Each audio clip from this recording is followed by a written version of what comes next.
Hello and welcome. मैं एक बार फिर आपके सामने हाजिर हूँ एक एक्सक्लूसिव कॉन्वर्सेशन को लेकर, और इस कॉन्वर्सेशन को हम करेंगे इस वक्त सबसे चर्चित मेटल को लेकर, यानी कि गोल्ड।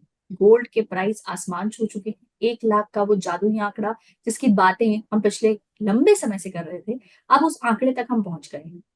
डॉलर अपने हाई को टच करके वापस से थोड़ा हल्का जरूर हुआ है, लेकिन अब जो गोल्ड है उसका क्या होगा? क्या जो आने वाला समय है उसमें इसके प्राइस इसी तेजी के साथ बढ़ते हुए नजर आएंगे जैसे हमने इस साल की शुरुआत से अब तक देखे, या फिर अब उसमें थोड़ी नरमी आ सकती है और वापस से हमें उसमें थोड़ी और करेक्शन, थोड़ी अच्छी हेल्दी करेक्शन देखने को मिल सकती है? तो इन सब पर बातचीत करेंगे, और इन सब के लिए हमारे साथ एक खास मेहमान मौजूद हैं। हमारे साथ मौजूद हैं Navneet Tawani, group senior vice president, head commodity and currency research, Motilal Oswal financial services से। सर, आपका बहुत बहुत स्वागत है। Thank you for having on the show. Sir, सबसे पहले तो अक्षय तृतीया की बात करते हैं कि अक्षय तृतीया आने वाली है, तो ऑलरेडी गोल्ड ने अपना हाई पहले ही लगा लिया है। अब ऐसे में आप क्या सिनेरियो देख रहे हैं गोल्ड का? क्या अब ये सही वक्त लगता है गोल्ड में इन्वेस्ट करने का, या रुक जाना चाहिए? वेल, अक्षय तृतीया हमेशा से ही ऑस्पिशियस ओकेजन रहा है और बहुत सारे कम्युनिटीज उस पे गोल्ड बाय करने के लिए देखती है। And हमने साल प्रति साल बहुत अच्छा सेल्स भी होते हुए देखा है गोल्ड प्राइस में। बट इस साल अगर हम देखें तो करीब करीब 28% के आसपास का गोल्ड में रनअप देखा है पिछले 4 महीने में। और अगर हम पिछले साल के कंपैरिजन से करें तो करीब करीब सवा साल में 40% से ऊपर गोल्ड बढ़ चुका है। मेरे हिसाब से निवेशक थोड़े से एक अब बैकफुट पे नजर आ रहे हैं। हमने जो ग्राउंड लेवल पे देखा है कि जो जो फुटफॉल अक्षय तृतीया या उसके चलते हुआ करता था होलसेल मार्केट में या रिटेल मार्केट में, उस तरह का ट्रैक्शन नहीं देखने मिल रहा है। बट नेवरदलेस अगर प्राइसेस में एक रीजनेबल करेक्शन आता है, यानी जो 98,000 99,000 तक चले गए थे प्राइसेस, वो गिर के थोड़े से 92,000 की रेंज में आ जाते हैं अगले कुछ दिनों के अंदर, तो फिर से एक पॉजिटिव माहौल या मोमेंटम शुरू हो जाएगा। बिकॉज लोगों के मन में गोल्ड की जो ये ग्रोथ प्रोस्पेक्ट है वो खत्म नहीं हुई है। And they will keep on buying it. It is just matter of time कि प्राइसिंग उनके हिसाब से सूटेबल होना चाहिए, देन सेल्स फिर से पिकअप होने लग जाती है। बिल्कुल सर, अक्षय तृतीया तो हमेशा से मानी जाती है कि उस दिन कुछ खरीदना चाहिए, और ऐसे में माना कि अभी डिमांड नहीं हमें नजर आ रही है, लेकिन जो अक्षय तृतीया वाले दिन लोग कोशिश करते हैं कि भले ही ज्यादा कुछ नहीं लेकिन थोड़ा कुछ ही खरीद लिया जाए। अब ऐसे में क्या जो डिमांड है वो 22 कैरेट से आप शिफ्ट होते हुए देख रहे हैं 20 20 कैरेट्स, 18 कैरेट्स, या मान लीजिए 16 14 कैरेट्स पर भी? क्या ज्वेलर्स भी अब इस तरफ ध्यान देंगे? पहले कि बहुत बड़ा ट्रांजिशन हम काफी सालों से देखते रहे, जहाँ पे हमें 22 कैरेट की और 24 कैरेट की ज्वेलरी तो बहुत कम बिकती है। मतलब बहुत ही प्रीमियम स्टोर्स में 22 कैरेट की ज्वेलरी होती है। बाकी अदरवाइज लोग 12 से 18 कैरेट के रेंज में ही कंफर्टेबल हो गए हैं। इनफैक्ट अब तो काफी सारे प्रोडक्ट्स हम देख रहे हैं जो लैब ग्रोन डायमंड्स के साथ बन रहे हैं, और 9 से 12 कैरेट की रेंज में वो प्रोडक्ट्स बनने लग गए हैं। एंड इनफैक्ट मैन्युफैक्चर्ड प्रोडक्ट्स भी रेडीमेड मिलने लग गए। तो एक एक बड़ा ट्रांजिशन हम ऑलरेडी कैरेटेज में देख चुके हैं। जिस तरह से दाम ऊपर जा रहे हैं उस तरह से कैरेटेज और लोअर हो जाएगी। एंड होल्डिंग अगर उसी उसी प्रकार की होल्डिंग करनी है, उतने ही ग्रामेज का अगर आपको ज्वेलरी बनानी है, तो डेफिनेटली बाकी सारे पैरामीटर्स को जोड़ते हुए, मैन्युफैक्चरिंग कॉस्ट को जोड़ते हुए आप कैरेटेज लोअर करते जाते हैं। बिकॉज आउट ऑफ पॉकेट कितना शेल्फ कर पाएंगे नहीं। बिल्कुल सर। चलिए, ये तो अक्षय तृतीया की बात हुई, लेकिन गोल्ड के प्राइस ट्रेंड की बात करते हैं। गोल्ड को हमने देखा, अब सिर्फ जनवरी से अगर मैं देखूं, पिछले साल की तो बात ही छोड़ दीजिए, सिर्फ जनवरी से लेकर अब तक ही गोल्ड इतनी तेजी से चला है कि कुछ और उतनी तेजी से चल ही नहीं पा रहा है।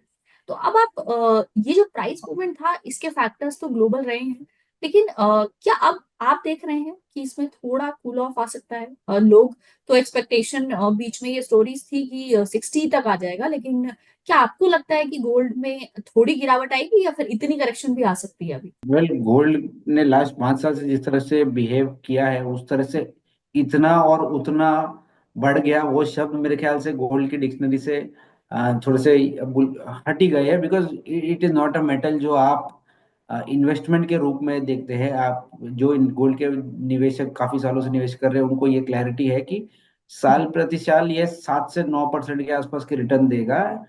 बट जब गोल्ड जैसा एसेट अगर पिछले साल में देखा जाए तो पिछले 5 साल में करीब 100% के ऊपर का रिटर्न दिया है, और करीब करीब 22% के ऊपर का सीएजीआर रिटर्न दिया है। तो ये एसेट की जो रिटर्न है, it is more like a financial asset today rather than एक इन्वेस्टमेंट एसेट, या आप जो स्लो कॉल्ड हारी बारी का जो एसेट बोला जाता था, वो नहीं है। It it is more of a financial asset today.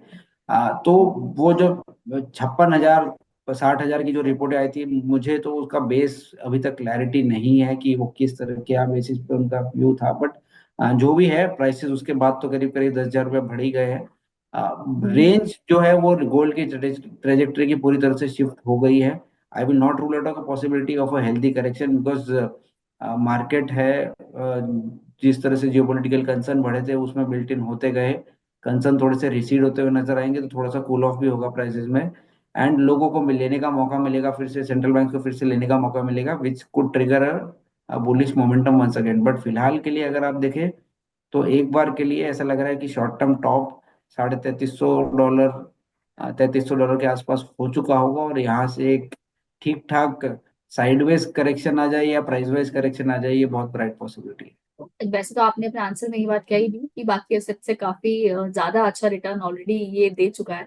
तो अब दूसरे एसेट्स की तरफ लोगों, मुझे ऐसा लगता है कि एक और चीज मार्केट में चल रही है। अभी हम दूसरे एनालिस्ट से किसी से बात कर रहे थे तो उन्होंने भी यही कहा था कि मार्केट में आजकल ये जोक ज्यादा फेमस है कि उनकी वाइफ ने 5 लाख का गोल्ड लिया और मैंने 5 लाख की गाड़ी ली, तो आज उसका प्राइस उससे कई गुना ज्यादा है, इंस्टेड ऑफ उसकी वैल्यू डिप्रिशिएट हो रही है। तो बिल्कुल सर, अगर अब एक आइडियल प्रोपोर्शन की बात की जाए इस सिनारियो को देखते हुए, जो पिछले पास्ट कुछ इयर्स में गोल्ड ने हमें दिखाया है, जितने रिटर्न्स दिए हैं उसको देखते हुए, तो अब एक आइडियल पोर्टफोलियो में कितनी परसेंटेज एलोकेशन होनी चाहिए गोल्ड की? पहले हमारी वेल्थ मैनेजमेंट, या जो मैं ग्लोबली जो वेल्थ मैनेजमेंट रिपोर्ट पढ़ता हूँ, उसमें एनीवेयर बिटवीन 5% से 10% के बीच का एसेट एलोकेशन होता है गोल्ड में, डिपेंडिंग ऑन उस क्लाइंट का क्या अप्रोच है, किस तरह के रिटर्न्स वो एक्सपेक्ट कर रहे हैं। ये 5 या 10% के भी रिटर्न्स लास्ट 5 साल में बहुत ही फिनोमिनल रिटर्न्स सभी निवेशकों को दिया होगा। एंड मेरे हिसाब से बायस भी एक किस तरह से बिहेव करता है, किस तरह से आपको तेजी का ट्रेंड लग रहा है, उस हिसाब से भी निवेशक निवेशक अपने पोर्टफोलियो में कितना गोल्ड या सिल्वर होल्ड करना चाहिए, वो उस हिसाब से ट्वीक होता रहता है। लास्ट कुछ साल इक्विटी के लिए बहुत ही तेजी के थे, तो लोगों को काफी अ, मतलब आकर्षण और डाइवर्सिफिकेशन इक्विटी की तरफ रहा होगा। बट अब थोड़ी से जो रिटर्न है वो पॉज होते हुए नजर आ रहे हैं। तो मेरे हिसाब से एक बैलेंस पोर्टफोलियो में anywhere between 7.5 to 10% gold and silver का मिक्स होता है, करीब करीब 20% रियल एस्टेट होता है, एक reasonable portion depending on your risk appetite debt होता है, एंड बाकी इक्विटी होता है। This is how a balance portfolio is. तो 10% से ऊपर वाले पोर्टफोलियो गोल्ड में होना थोड़ा सा मुझे लगता है कि डिफिकल्टी होता है, थोड़ा सा कम ही होते हैं। एनीवेयर बिटवीन 5% to 10%, और I would say 7.5% to 10% is a good range for gold and silver. Sir, currency की बात करें तो डॉलर को अगर देखें तो डॉलर भी काफी ऊंचे स्तरों पर पहुंच गया था, लेकिन अब थोड़ा हल्का होता हुआ नजर आ रहा है। अगर आज की बात करें तो $100 से नीचे का भी हमने लेवल देखा था, लेकिन अब इन लेवल्स को जो आप देख रहे हैं कि जो वीकनेस है ये भी टेम्परेरी है, ग्लोबल जियोपॉलिटिकल जो टेंशन चल रही है उनको देखते हुए, या फिर अब थोड़ा हल्का होता हुआ नजर ही आएगा? फिर डॉलर इंडेक्स एक प्रमाण देता है कि यूएस की इकोनॉमी किस तरह से बेसिकली बिहेव कर रही है, किस तरह से जो जियोपॉलिटिकल टेंशन या स्ट्रेस चल रहा है उसमें किस तरह से उसका फ्रेमवर्क में कहाँ बैठ रही है, किस तरह से मूवमेंट आएगा। 106 से करेक्ट होकर लगभग लगभग 98 तक आ गया डॉलर इंडेक्स, करीब करीब 8% गिर चुका है, which is a clear indication कि यूएस करेंसी भी पॉजिटिव नहीं है। जो ट्रम्प साहब कर रहे हैं या जो चाइना के रिटेलिएटरी मेजर्स आ रहे हैं, तो एक कंसेंसस नहीं है इन दोनों ही चीजों के बीच में। चाइनीज करेंसी तो काफी दिनों से वीकनेस दिखाई रही थी, इनफैक्ट थोड़े दिनों से तो स्ट्रेंथ दिखाने लग गई, बिकॉज चाइना ने जिस तरह से पॉजिटिव रिटेलिएशन या रिएक्शन दिया है।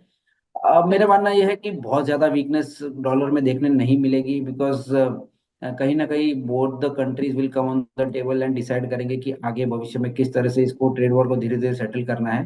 पूरी तरह से तो सेटल नहीं होगा, it will not B 125% and 145% tariff also, और 0-0 भी नहीं हो जाएगा, ये भी कोई पास। बट 50-60% के आसपास की टैरिफ सिनेरियो मार्केट में डेवलप होते हुए नजर आ रहे हैं, जहाँ पे गोल्ड प्राइसेस भी थोड़ा सा दबाव में रहेंगे और डॉलर इंडेक्स को भी फिर से स्टेबिलिटी मिल जाएगी।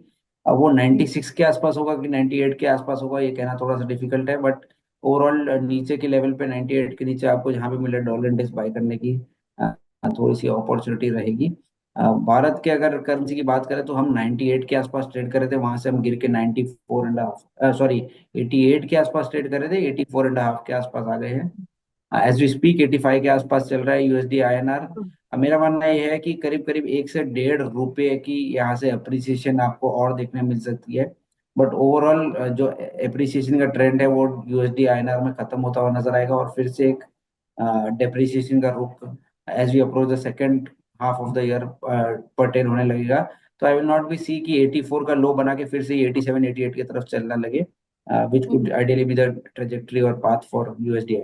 सर अभी हम जो बात कर रहे थे जिसमें आपने कहा कि जो 56,000 का जो लेवल है गोल्ड में, वो जो लेवल है वो किस बेसिस पे बात हो रही है ये नहीं पता। तो मैं सच में मैं भी ये आपके थ्रू क्लैरिफाई करवाना चाहती हूँ कि आप प्लीज दर्शकों को ये समझाएं कि जो ग्लोबल इकोनॉमिक ट्रेंड्स हैं, इंटरेस्ट रेट्स हैं या करेंसी की जो फ्लक्चुएशन हैं, ये सब चीजें गोल्ड के रेट्स पे कैसे इम्पैक्ट करती हैं। और ये जो जिस भी बेसिस पे ये सब कहा जा रहा है 56,000 तक आ जाएगा, जिस हिसाब की जियो पॉलिटिकल सिचुएशन चल रही है, उससे ऐसा लगता तो नहीं है। आपका क्या व्यू है इस वेल मैक्रोस तो इस बार कुछ और ही इंडिकेट कर रहे हैं, तो जिसका व्यू है आई will not challenge anybody's view. View तो व्यू है, राइट होगा रॉन्ग होगा तो बाद में ही पता चलेगा। एंड उन्होंने भी कुछ एनालिसिस की होगी, तो I respect that view, but मेरा व्यू थोड़ा सा विपरीत है उनके व्यू से, ये मैं कहना चाहूंगा। एंड पे? 56 इज अ ब्रेव कॉल। मुझे तो नहीं लग रहा है कि फिलहाल के लिए वो तरह का हम मोमेंटम में है जहाँ पे भाव इतने नीचे आ सकते हैं, बिकॉज ये सब सेटल होते होते भी मेरे हिसाब से 3 से 6 महीने का पीरियड लग जाएगा। यूएसडी यूएस एंड चाइना के बीच में जो ट्रेड टैरिफ चल रहा है उसके बाद जो हमने टाइम लूज किया है इस टैरिफ के चलते, उसकी वजह से आपने देखा यूएस 10 ईयर जो है वो करीब करीब 4.3 4.4% के आसपास चला गया है। यूएस करीब $36 ट्रिलियन के डेट के ऊपर बैठा हुआ है। और जब आपके बॉन्ड यील्ड बढ़ते हैं तो इसका ये मतलब है कि आपको उतनी ज्यादा ब्याज दरों पे पैसा चुकाना पड़ेगा आपके 36 ट्रिलियन की डेट पे। तो ऑलरेडी हम एक गड्ढे में हैं, और वो गड्ढा और गहरा होते जा रहा है, जिसके चलते एक विजिबिलिटी जो है आगे यूएस की रिकवरी की या रेट कट की या इन्फ्लेशन कंट्रोल में होने की, तीनों चारों पॉसिबिलिटी थोड़ी सी फेड होते हुए नजर आ रही है। नाउ बोथ दिस पार्टीज ये कब टेबल पे आके निष्कर्ष निकालेंगे ये कहना डिफिकल्ट है, पर अगर ये सिलसिला लंबा चलता रहा तो हम यूएस में अनएम्प्लॉयमेंट भी देखेंगे बढ़ता हुआ, हम इन्फ्लेशन भी देखेंगे बढ़ता हुआ, और रेट कट की जो पॉसिबिलिटी है वो भी धीरे धीरे थोड़ी सी डिफर होते जाएगी। तो ये सारे सिनेरियो में ग्रोथ कॉम्प्रोमाइज हो जाएगी। And if US growth start to compromise तो आप समझ लीजिए कि ऑलरेडी ग्रोथ रिविजन आने शुरू हो गए हैं काफी सारे बड़े सेंट्रल बैंक की तरफ से। तो चाइनीज ग्रोथ रिकवरी ऑलरेडी जो इतने साल के स्ट्रगल के बाद रिकवरी मोड में आया था, वापस एक हैंड ब्रेक सा खिंच जाएगा। एंड ग्रोथ की रिकवरी जब चाइना में भी रुक जाएगी तो जियोपॉलिटिकली थोड़ा सा एक नर्वसनेस आ जाएगा।